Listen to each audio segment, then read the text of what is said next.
नमस्कार, मैं कमल आग्ने भारत गौरव कार्यक्रम में आप सबका स्वागत करता हूं।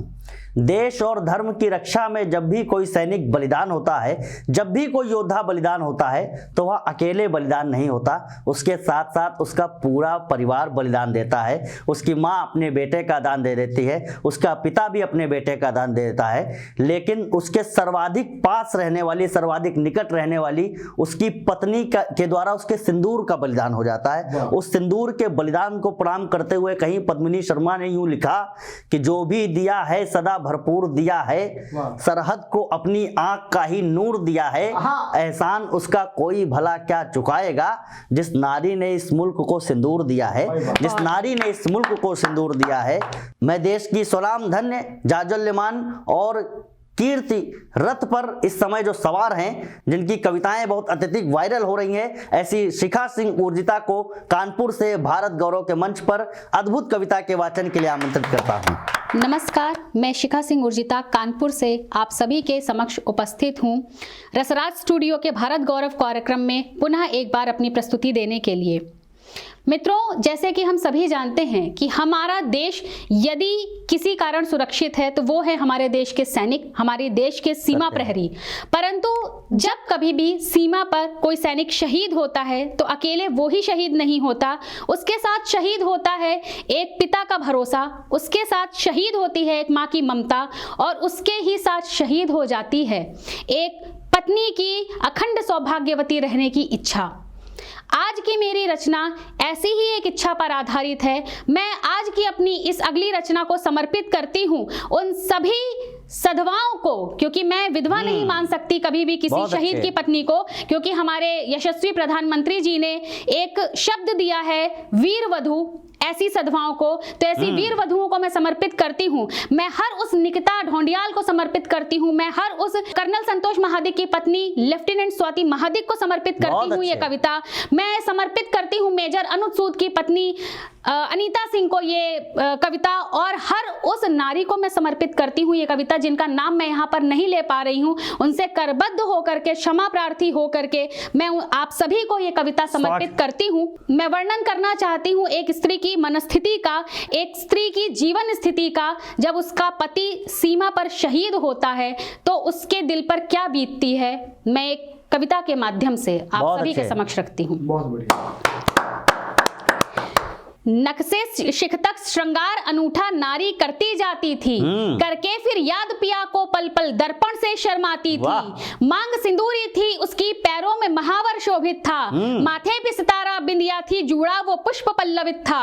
चांद के जैसे चमके वो उसका ये आज इरादा था, करवा चौथ पर उसके पिया का घर आने का वादा था। सदियों जैसे दिन तक वो, सदियों जैसे दिन तक पल पल पिया मिलन को तरसी थी। कोई और नहीं साहब वो तो बस एक सैनिक की पत्नी थी, कोई और नहीं साहब वो तो बस एक सैनिक की पत्नी थी।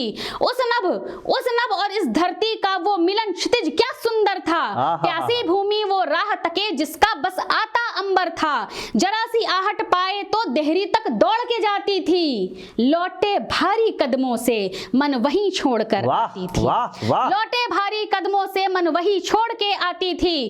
फिर द्वारे की दस्तक पर आनंद प्रबल वो कैसा था, पर ध्यान दिया तो द्वार से आता वो कोलाहल कैसा था। आशंका से अनहोनी की मन उसका बैठा जाता था, पांव बेड़ियां पड़ी सामने अंधकार सा छाता था। आखिर दृश्य दिखावो जिसका भय अंतस में छाया था।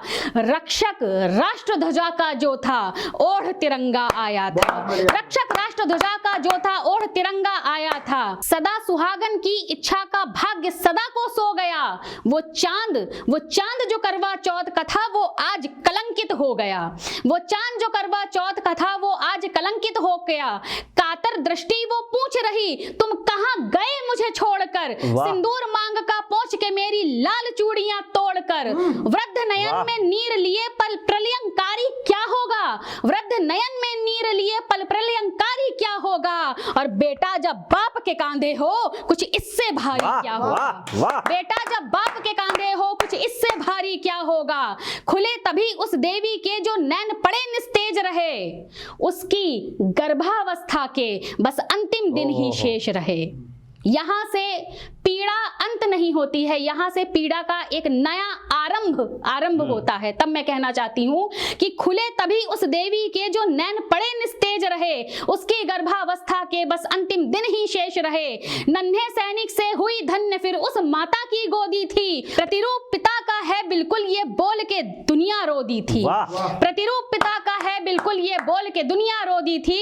फिर हुआ शुरू सिलसिला पति के लिए न्याय की मांग का, कर्तव्य निभाने चली अब अर्धांगिनी अपने अर्धांग का। लाचार प्रशासन धूर्त शत्रु अब इनसे मेरा रण होगा, और खींचे शत्रु के तन से प्राण बस एक ही मेरा प्रण होगा।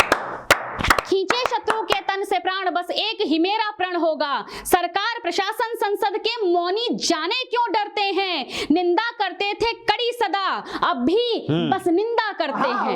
मैं प्रश्न खड़ा करना चाहती हूँ कि पुलवामा में 300 किलो RDX आया कैसे, इतनी कड़ी सुरक्षा के बाद भी कैसे आया, इसकी जांच रिपोर्ट अभी तक क्यों नहीं आई है, इसकी कमेटी कुछ कह क्यों नहीं रही है। और आए दिन जो घटिया गुणवत्ता के हथियारों टैंकों के कारण जो हमारे सैनिकों की शहादत होती है, उसका जिम्मेदार मैं किसको कहूं। तब मैं कहना चाहती हूं, निंदा करते थे कड़ी सदा अब भी बस निंदा करते हैं। और यहां मैं अपनी 4 पंक्तियों के माध्यम से हर सच्चे देशवासी की भावनाएं बताना चाहती हूं और कहना चाहती हूं कि जब कोई सैनिक सरहद पर शहीद होता है तो एक सच्चा देशवासी क्या मांग करता है कि कदम कठोर सरकार को उठाने होंगे, अब हमें कोई कड़ी निंदा नहीं चाहिए। और भाल पे मां भारती के लगा है कलंक पर देश अब और शर्मिंदा नहीं चाहिए। और कई दशकों से दिया शत्रुओं को क्षमादान, अब कोई श्वेत सा परिंदा नहीं चाहिए, अब कोई श्वेत सा परिंदा नहीं चाहिए। और देह प्राणहीन सैनिकों की जिसने करी है देह देह देह देह देह प्राणहीन सैनिकों की जिसने करी है देह, अब वो भी हमें जिंदा नहीं चाहिए। देह अब वो भी हमें जिंदा नहीं चाहिए। उसकी पत्नी क्या कहती है, उस शहीद की पत्नी, कि दुश्मन की कायर हरकत की ना खुल के खिलाफत करते हो। अरे लानत है कि एक सैनिक की मृत्यु पर सियासत करते हो। रहने दो सियासतदानों, ये अब तुमसे ना हो पाएगा। और जाऊंगी मैं अब सेना में, तब प्रण तभी पूर्ण हो पाएगा। फिर कठिन परिश्रम और दृढ़ निश्चय का हथियार लिया उसने, फिर सेना में जाने का भी सपना साकार किया उसने। भारत माँ की रक्षा के उसको दायित्व निभाने थे, पति शीश के बदले में 10 शीश काट के लाने थे। जो लिया देश रक्षा का प्रण, अब पग पीछे न हटाऊंगी, या तो मारूंगी दुश्मन को या खुद शहीद हो जाऊंगी, या तो मारूंगी दुश्मन को या खुद शहीद हो जाऊंगी। और यहाँ मुझे काव्य शिरोमणि श्री रामधारी सिंह दिनकर जी की कालजयी रचना परशुराम की प्रतीक्षा की 4 पंक्तियां याद आती हैं। और मैं उस क्रोध का आवाहन करते हुए कहना चाहती हूं जो उस वीर वधु के मन में भरा था कि कुत्सित कलंक का बोध नहीं छोड़ेंगे, हम बिना लिए प्रतिशोध नहीं छोड़ेंगे, अरिका विरोध अवरोध नहीं छोड़ेंगे, जब तक जीवित है क्रोध नहीं छोड़ेंगे, जब तक जीवित है क्रोध नहीं छोड़ेंगे। अवीर वधु क्या कहती है, सुहाग गवाकर भी अपना मेरा रोम रोम फरियाद करे, जब नाम शहीदों का सब ले एक नाम मेरा भी याद करे। फिर से एक दिन नापाक शत्रु की शत्रु भावना जागी थी, जब सुप्त सैनिकों पर छुपकर दागी ने गोलियां दागी थी। फिर हथियार उठाया उसने और सरहद पर दौड़ चली, बनके सैनिक माँ और बीवी का चोला पीछे छोड़ चली। हथियारों का शोर उसे चहुओर सुनाई देता था, पति का हत्यारा उसको हर शत्रु दिखाई देता था। कोमल कलिका बनके काली शत्रु पर टूट पड़ी थी वो, अवतारी रणचंडी की दुश्मन से खूब लड़ी थी वो। और दिखलाई कायरता धोखा शत्रु ने इस बार दिया था, काल भैरवी सी देवी पर उसने छुपकर वार किया था। गिरी धरा पर वो अंतिम सांसें लेती जाती थी। और जैसे कि किसी ने कहा है कि अंत सदैव सुखद ही होता है, इसका अंत क्या हुआ वो मैं रखती हूँ। इसको सकारात्मक रूप से देखिए कि गिरी धरा पर वो अंतिम सांसें लेती जाती थी। एक बार पुनः वो पिया मिलन का सोच मुस्काती थी। एक बार बार पुनः वो पिया मिलन का सोच सोच मुस्काती थी। और अंतिम दो पंक्तियां मैं रखती हूँ, उस वीर वधू की तरफ से संपूर्ण देश को समर्पित करती हूँ कि अरि दमन के हवन में मेरी आहुति संपूर्ण हुई, एक के बदले दशीश की मेरी आज प्रतिज्ञा पूर्ण बहुत हुई। अच्छे, वाह। एक के बदले दशीश की मेरी आज प्रतिज्ञा पूर्ण हुई। जय हिंद, वंदे मातरम। बढ़िया बढ़िया।